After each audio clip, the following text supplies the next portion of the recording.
Heart attack के बढ़ते मामलों की सबसे बड़ी वजह खराब लाइफस्टाइल और तनाव है।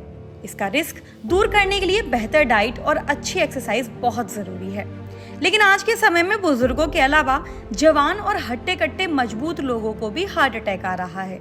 लोगों को जिम के दौरान दिल का दौरा पड़ रहा है। ऐसे में सवाल उठता है कि एक्सरसाइज करने और अच्छी डाइट लेने की बात सिर्फ हवा हवाई है।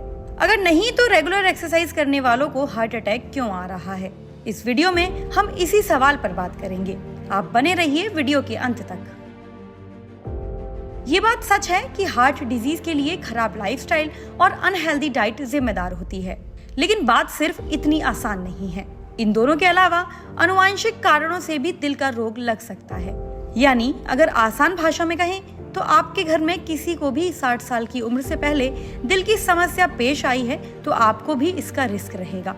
कम उम्र में हार्ट अटैक का ज्यादातर खतरा जेनेटिक होता है और इस रिस्क को खराब लाइफस्टाइल ज्यादा बढ़ा देता है। हालांकि ऐसा भी नहीं है कि अगर आपके घर में ये समस्या हुई है तो आप अब ये मान लें कि कुछ नहीं हो सकता और आप डर डर कर जिंदगी गुजारें।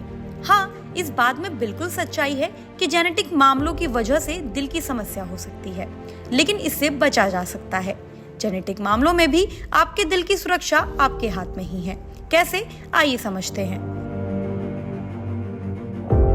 पहले तो आपको ये समझना होगा कि हार्ट डिजीज की फैमिली हिस्ट्री है तो आप किस रिस्क पर हैं, और अगर आप रिस्क पर हैं तो आपको ज्यादा ख्याल रखने की जरूरत है। ऐसे में अगर कोई नॉर्मल इंसान 1 साल में दिल से जुड़े टेस्ट कराता है तो आपको हर 6 महीने में कराने की जरूरत है। वहीं 20 साल की उम्र के बाद एक बार दिल से जुड़े टेस्ट जरूर करा लेना चाहिए। आपको दूसरों की तुलना में उन बातों का ज्यादा ध्यान रखना चाहिए जिससे दिल को नुकसान पहुंचता हो। अल्कोहल और स्मोकिंग से जितनी दूरी बनाकर रखेंगे आपके लिए बेहतर होगा। ये नॉर्मल इंसान में भी हार्ट अटैक के रिस्क को बढ़ाता है। इन सब के अलावा एक्सरसाइज, हेल्दी डाइट और टेंशन फ्री जिंदगी गुजारने के तरीके अपनाना चाहिए। इसके लिए ब्रिस्क वॉक, योगा और मेडिटेशन कर सकते हैं। जेनेटिक्स को भी समझना इम्पोर्टेंट है कि हम क्या कह रहे हैं। Genetics does not necessarily mean कि हम तो हैं ही प्रीडिस्पोज।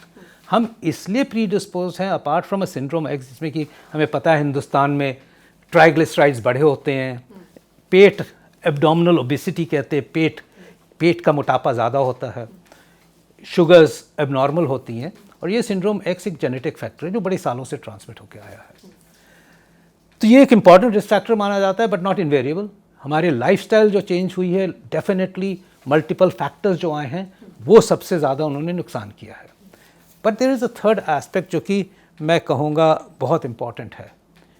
वो ये है कि जो हम कहते हैं ना कि वी आर प्रीडिस्पोज, हमारे जेनेटिक्स हैं, it's not the genetics, it's also कि हमारे कॉमन रिस्क फैक्टर्स जो होते हैं, डायबिटीज़, हाइपरटेंशन, वो इतने ज़्यादा एग्जिस्ट कर रहे हैं बट उनकी न जांच हो रही है न पता चल रहा है। And that also includes cholesterols, LDL cholesterol, specially triglycerides. तो जब हम कहते हैं कि ये हमारे तो किस्मत में है, तो एक्चुअली किस्मत में नहीं है। ये कॉमन रिस्क फैक्टर्स हम डायग्नोज ही नहीं कर रहे हैं बिकॉज वो एसिम्प्टोमेटिक होते हैं। लोगों को पता ही नहीं चलता कि हाई बीपी चल रहा है। कभी अस्पताल गए किसी वजह से, अपने कोई और चेकअप करा रहा था, उसके साथ गए, खुद चेकअप करा लिया तो हाई निकला, और वो कई सालों से हाई चल रहा है, उसने नुकसान कई कुछ कर दिया है। So same goes for diabetes. Sugars का लोगों को पता नहीं होता जब तक जांच नहीं होती, कोलेस्ट्रॉल का लोगों को पता नहीं होता जब तक जांच नहीं होती। So I think what is very important to understand is know your risk factors. ये ना सोच के चलो कि हमारी किस्मत में लिखा है, ये है हमारे हाथों में, और इसके लिए कोई हाई फ्लोन टेस्ट की ज़रूरत नहीं है। कहते हैं ना टेस्ट कराना बड़ा महंगा है, ये CT आ गया, वाला वो आ गया, सब तो बड़ी एक्सपेंसिव। हाँ, 10 टेस्ट लेते बड़े एक्सपेंसिव है। एक जनरल प्रैक्टिशनर के पास ज़िंदगी में जाके BP चेक कराना है, एक को डायबिटीज़, एक शुगर का चेक करना, एक कोलेस्ट्रॉल का चेक करना, और हमारे रिस्क फैक्टर्स प्रैक्टिकली हमें खुद पता चल जाते हैं। यही मेजर रिस्क फैक्टर्स हैं। बाकी तो हमने सुन ही लिया कि the other things are how to avoid stress, खाना और एक्सरसाइज, वो सब तो हमारे हाथ में है। ये चीज़ों को पता करना और फिर कंट्रोल करना, ये भी हमारे हाथ में है। ये तब और इम्पॉर्टेंट हो जाता है। हर एक को तो ये कर ही लेना चाहिए हिंदुस्तान में। 25 साल की एज पे तो हर आदमी को, हर मेल पर्सन को ये एक बार टेस्ट करा लेने चाहिए, और अगर वो नॉर्मल निकले कि कोलेस्ट्रॉल ठीक रेंज में है, डायबिटीज़ नहीं है और हाई ब्लड प्रेशर नहीं है, और एक इकोकार्डियोग्राम, एक ECG सिंपल टेस्ट है, नथिंग एक्सपेंसिव, एक बार हो गया तो फिर हर 5 साल पे अगर एवरीथिंग इज़ नॉर्मल हर 5 साल पे कराते रहे। लेडीज़ को 30 साल तो ये करा ही लेना चाहिए लेडीज़ को भी, और फिर 5 साल पे कराते रहे। And this frequency only increases जबकि कोई एक एबनॉर्मेलिटी निकले रिस्क फैक्टर की, ठीक है। तो ये रिस्क फैक्टर्स हैं। बाकी तो हमने बात करी कि स्मोकिंग होनी ही नहीं चाहिए, मोटापा होना नहीं चाहिए, डाइट अच्छी होनी चाहिए, वो सब तो add on off your own lifestyle है, और रेगुलर एक्सरसाइज होनी चाहिए।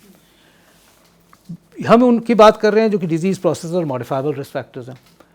बट अगर फैमिली हिस्ट्री है, अगर हमारे फैमिली में किसी न किसी को हार्ट अटैक यंग एज पे हुआ है लेस देन 60, चाहे वो ब्रदर्स सिस्टर्स फादर और अंकल्स में भी, देन तो हम 20 साल पे ज़रूर चेक करा लेना चाहिए। एंड 20 साल पे अपने चेक स्टार्ट हो जाएं और मोर रेगुलरली स्टार्ट हों, क्योंकि ये फैमिली हिस्ट्री है और कब चेंज होती है नहीं पता चलता। सो आई थिंक उसके बाद तो it become much more frequent. या किसी को डायबिटीज़ है, किसी को already recognise high blood pressure है, तो उनके तो हर साल चेक होते रहना चाहिए। एंड सिंपल टेस्ट कहूँगा, जो लीव द CT स्कैन जो हम कहते हैं to the doctors to decide. अपने आप खुद ना कहो कि जी मैं CT स्कैन करा के CT एंजियो करा के देखना चाहता हूँ कि क्या है। Leave it to the doctors to decide, because after all हर चीज़ में फाइनल क्या है? फाइनल तो प्रिवेंशन है ना। फाइनल तो यही है कि अगर कोलेस्ट्रॉल डिपॉजिट्स और या कोलेस्ट्रॉल हाई है तो उसको कम करना है। हाँ, CT स्कैन कभी कभी ये बताता है कि ब्लॉकेजेस आ रही हैं, तो हमारे टारगेट लेवल्स और हो जाते हैं कि अब नहीं इतना कम नहीं, इससे और आधा कम करना है। तो इसीलिए डॉक्टर्स उसके लिए यूज़ करते हैं। बट पेशेंट्स को CT स्कैन कराने की तब तक ज़रूरत नहीं है जब तक कि डॉक्टर नहीं एडवाइस करे। हार्ट डिजीज की फैमिली हिस्ट्री होना खतरे की घंटी तो है, लेकिन ऐसा बिल्कुल नहीं है कि आप सारी चीजें किस्मत पर छोड़ दें। अपनी छोटी छोटी सी आदतों में बदलाव करके और एहतियात करते हुए आप दिल की किसी भी समस्या को आसानी से टाल सकते हैं। तो अब से फिट रहने के लिए अपने कदम को बढ़ाइए, क्योंकि फिट रहेंगे आप तो फिट रहेगा इंडिया।